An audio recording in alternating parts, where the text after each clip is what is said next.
என்னதான் இருந்தாலும் அடுத்தவன் பர்சனல் பத்தி பேசும்போது கொஞ்சம் சுகமா தான் இருக்கும்ல. அதை தான் இப்போ வந்து இந்த எச் மீடியா எல்லாம் பண்ணிட்டு இருக்கு. தமிழ்நாட்டுல எவ்வளவு கொள்ளைலாம் நடக்குது, அதை பத்திலாம் இந்த மீடியா பேசுறது. இந்த எச்சத்தனமான மீடியா தான் காரிட்டு போறோம். எனக்கு சப்போர்ட் பண்ற மாதிரி இருந்தா ஒரு ஃபாலோ பண்ணிக்க, மோஸ்ட் எல்லாருக்கும் ஷேர் பண்ணுங்க. எங்க நாட்டுக்கும் நாட்டு மக்களுக்கும் ஒரு நல்ல தலைவர் தான் வேணும். அதுல அவரு ஸ்ட்ராங்கா இருக்காரு. அதனாலதான் நீங்க எல்லாத்துலயும் இழுத்து பாத்தீங்க. உதாரணத்துக்கு கருவிசா இருக்கட்டும், ஜனநாயகம் படமா இருக்கட்டும். ஸோ இந்த மாதிரி பல தடைகள் போட்டாலுமே தலைவனை வீழ்த்த முடியல. அதனால கடைசியா வந்து பர்சனல் லைஃப்ல கொண்டு வந்து காப்பு வைக்கலாம் அப்படின்னு சொல்லிட்டு பிளான் பண்ணியிருக்கானுங்க.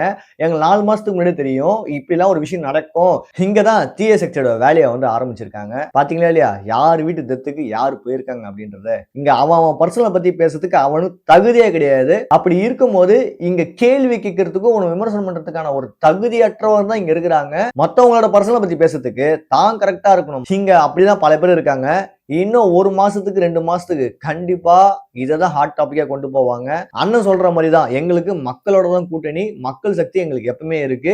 சோ மக்களுக்கே கண்டிப்பா தெரியும் இதெல்லாம் யாரோட வேலை அப்படின்றது.